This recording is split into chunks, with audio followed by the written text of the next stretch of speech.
Bonjour, vidéo un petit peu particulière aujourd'hui puisque j'ai décidé de vous amener avec moi dans une marche en pleine conscience, un exercice que j'effectue quasiment tous les jours. Je vais tout vous expliquer. Donc là il est 8 h du matin, le jour est levé depuis un petit quart d'heure, il fait pas très chaud, il fait quelques degrés là, mais c'est vraiment un des moments que je préfère pour effectuer ce genre d'exercice. Bon, avant que je vous explique l'intérêt d'une marche en pleine conscience, je vous rappelle que vous pouvez télécharger gratuitement votre guide PDF 3 techniques flash pour mieux gérer le quotidien. Et vous pouvez aussi répondre à quelques questions pour m'aider à créer une formation numérique sur la gestion des pensées, donc tout ce qui concerne les ruminations, les préoccupations, les pensées parasites. Alors une marche en pleine conscience, vous voyez c'est vraiment tout simple, hein, il suffit de se balader et d'être dans l'instant présent, en se concentrant sur son corps avant tout, et puis en accueillant aussi tout ce qui se passe autour de soi. Donc c'est pour ça que c'est un de mes exercices préférés, parce que c'est vraiment tout simple, et c'est un exercice qui s'intègre dans l'action du quotidien. Vous voyez, on n'est pas isolé du monde, il n'y a pas besoin de fermer les yeux, au contraire, on peut marcher totalement normalement, il n'y a pas besoin de marcher lentement ou d'être totalement amorphe pendant la marche. Il est même possible de courir, moi ça m'arrive de faire des sessions de course en pleine conscience.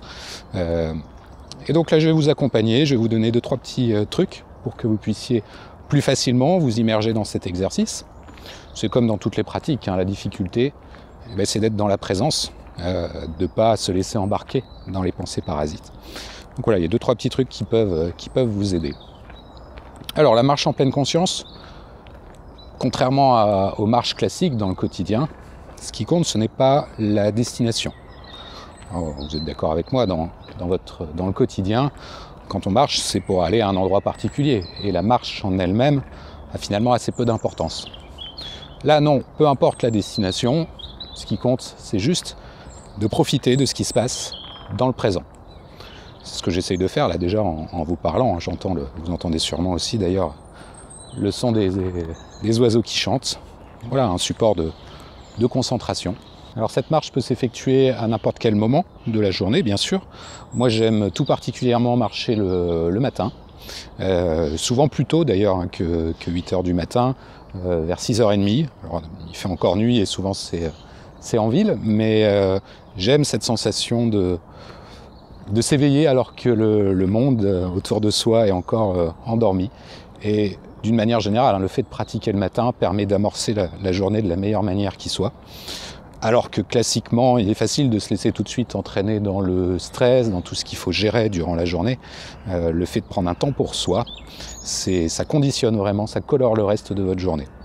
Bon, je ferai bientôt une vidéo hein, là-dessus, mais vous connaissez sûrement le livre Miracle Morning, que je vous conseille d'ailleurs, et qui encourage à ce genre de pratique, hein, que ce soit quelques minutes ou jusqu'à 1 heure le matin, avant de se mettre dans l'activité du quotidien. Alors la marche en pleine conscience peut s'effectuer dans n'importe quel lieu. Là, je suis dans la nature, dans un parc, mais vous pouvez totalement pratiquer en pleine ville. Hein. Tout est possible. Et d'ailleurs, c'est intéressant de s'entraîner à pratiquer n'importe où et de ne pas forcément rechercher des conditions idéales. Bien sûr, dans un premier temps, je conseille quand même d'essayer de trouver un lieu dans lequel vous vous sentez bien, mais avec un petit peu de pratique, et ce sera aussi tout l'intérêt de ce genre d'exercice. Vous allez pouvoir pratiquer où vous voulez, quand vous voulez, peu importe, que ce soit au travail par exemple, en changeant d'étage, en changeant de bureau, une petite marche en pleine conscience pour vous permettre de vous recentrer et de revenir dans l'instant présent. Allez, on va pouvoir maintenant commencer la pratique en elle-même. Alors je vais vous donner 2-3 petits trucs, je vais vous guider. La première chose, ça va être bien sûr de se concentrer sur son corps, sur ses sensations, sur le mouvement de la marche. Et puis ensuite, on va s'intéresser aux sens. On va essayer d'éveiller chacun des sens. Et cet exercice s'appelle la ronde sensorielle. Il suffira de consacrer quelques instants à chaque sens. Et comme ça, en donnant un certain rythme, cela va vous permettre de faciliter l'immersion dans le présent et de moins vous échapper dans les pensées parasites. Voilà, le soleil se lève en face de moi, c'est vraiment magnifique. Ça peut être assez rythmé, hein. D'ailleurs je vous conseille au début d'aller assez vite. Vous faites par exemple 5 secondes sur un sens, vous passez au suivant. Et vous enchaînez comme ça pour vous maintenir dans le présent et pour progressivement vous immerger dans cette dans cette présence. Alors vous pouvez commencer par exemple en accueillant vos sensations. Tout simplement en ressentant le mouvement de la marche, par exemple, le balancier de vos bras, les trajectoires des jambes, et puis aussi votre respiration, c'est central dans toute expérience méditative. La manière dont l'inspiration se fait, la manière dont l'expiration se fait, le rythme. Est-ce que le rythme est calé sur le rythme de la marche ou pas? Et donc après avoir consacré comme ça quelques instants à vos sensations physiques, vous allez pouvoir passer à un autre sens, par exemple le sens auditif. Alors là souvent c'est un sens qui est très plébiscité dans ce genre d'exercice, donc profitez-en. Accueillez l'ambiance sonore. Je ne sais pas si vous entendez, mais on entend très bien le chant des oiseaux, la circulation au loin. C'est vraiment tout un paysage qui se dévoile. Alors là, attention, il ne s'agit pas de chercher à analyser, à chercher à se focaliser sur quelque chose de précis, mais plutôt de s'ouvrir à une ambiance assez globale et sans effort. Gardez ça en tête, sans effort.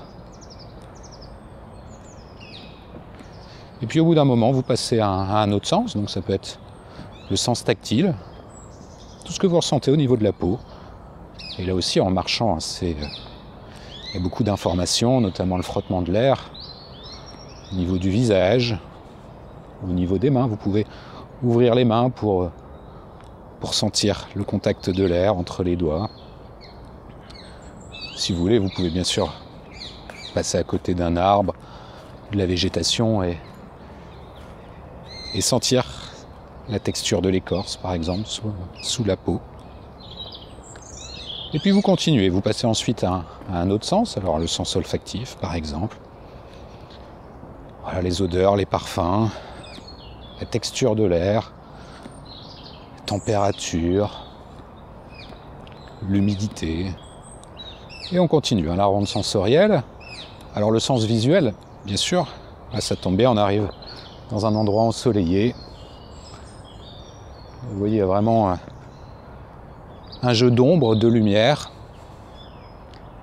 Et vous pouvez donc prendre quelques instants pour accueillir les couleurs, les lumières, les formes,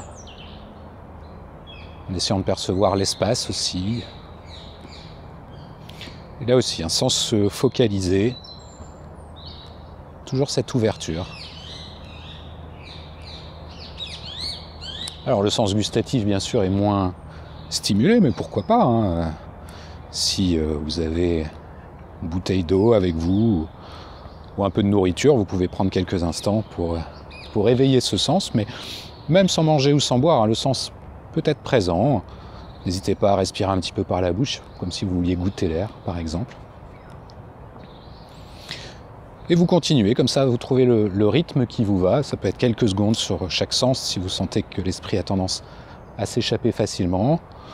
Ça peut être un peu plus long et souvent au fur et à mesure de la marche, vous allez vous apercevoir que vous pouvez rester plus longtemps sur un sens avant de passer au suivant.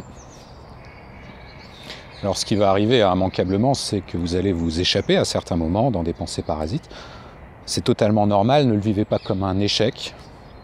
Simplement, quand vous en prenez conscience, vous dites « Ah, voilà, je me suis surpris en train de quitter l'instant présent, donc je reviens dans tout ce qui se passe maintenant, à chaque seconde. » Et vous allez vous apercevoir que si vous arrivez à maintenir l'expérience de l'instant présent un peu plus longtemps, ça va devenir de plus en plus simple d'y rester. Donc, en général, les moments les plus difficiles, c'est vraiment au début.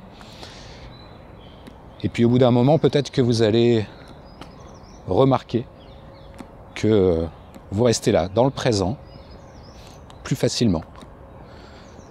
Et qu'il commence à se passer quelque chose, c'est-à-dire vous sentez que votre corps est vraiment présent, que vous pouvez habiter votre corps dans cette marche, que vous entrez aussi en relation avec le monde, non pas dans une analyse, mais juste dans une présence simple et en même temps vraiment intense. Cette sensation un peu d'ouverture Et là, vous entrez vraiment dans l'expérience méditative, dans la pleine conscience.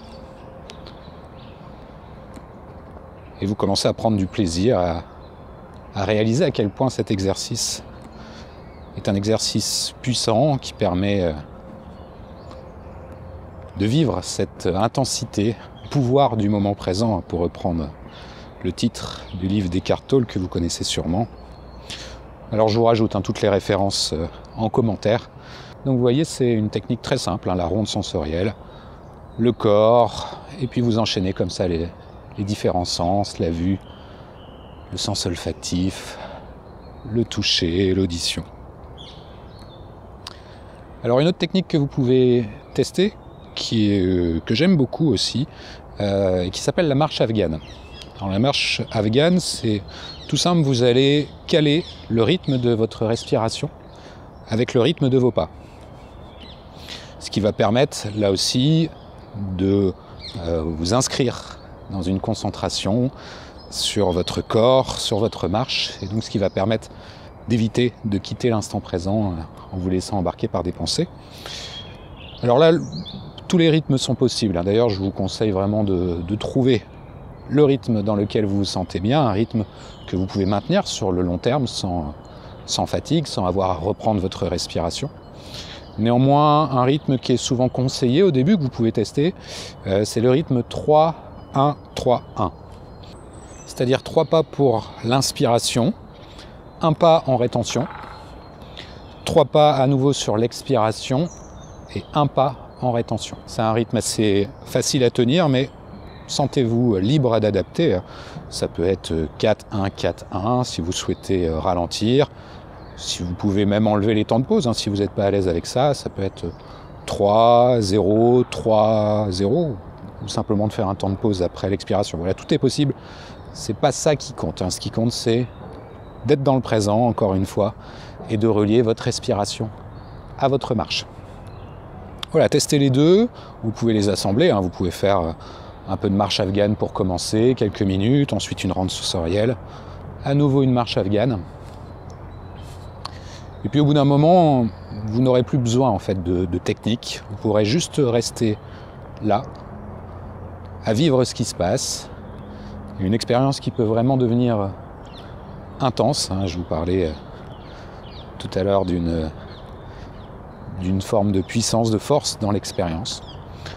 Et ça va être intéressant d'en discuter, donc n'hésitez pas à me dire là en commentaire si c'est un exercice que vous faites, que vous connaissez déjà. Partagez votre expérience. Si vous ne l'avez jamais fait, je vous encourage vraiment à tester, peut-être avec une de ces 2 méthodes que je vous ai données. Et dites-moi si ça vous paraît difficile, facile, si il y a eu des sensations, une expérience particulière. Et voilà, nous pourrons vraiment échanger là-dessus, ça va être, je pense, intéressant. Je continue cette marche encore quelques instants avec vous. Alors, là, vous l'entendez peut-être, mais on passe à côté d'une zone de travaux. Et donc l'idée, c'est vraiment de ne pas vivre ces circonstances comme quelque chose de négatif. Tout fait partie de l'expérience de l'instant présent. Et mon esprit pourrait facilement juger ces travaux comme quelque chose de dérangeant. Mais je peux choisir au contraire de l'intégrer.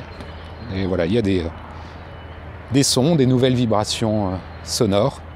Et j'accueille tout simplement. Tout fait partie du présent. Ouais, je vous remercie de m'avoir accompagné ce matin. Je pense que je referai ce style de vidéo pour vous montrer que la pratique de la sophrologie, de la méditation en général, c'est aussi une pratique qui trouve sa place dans l'action du quotidien. Et c'est d'ailleurs le genre de pratique que je préfère. Voilà, si la vidéo vous a plu, vous pouvez la liker, la partager, vous pouvez aussi vous abonner. Et si vous êtes sur YouTube, vous pouvez cliquer sur la petite cloche pour recevoir une notification la prochaine fois que je publierai. Allez, je vous souhaite donc de très bonnes marches en pleine conscience. Je vous dis à très bientôt sur mon coach sophrologie et n'oubliez pas, l'harmonie et la sérénité sont en vous.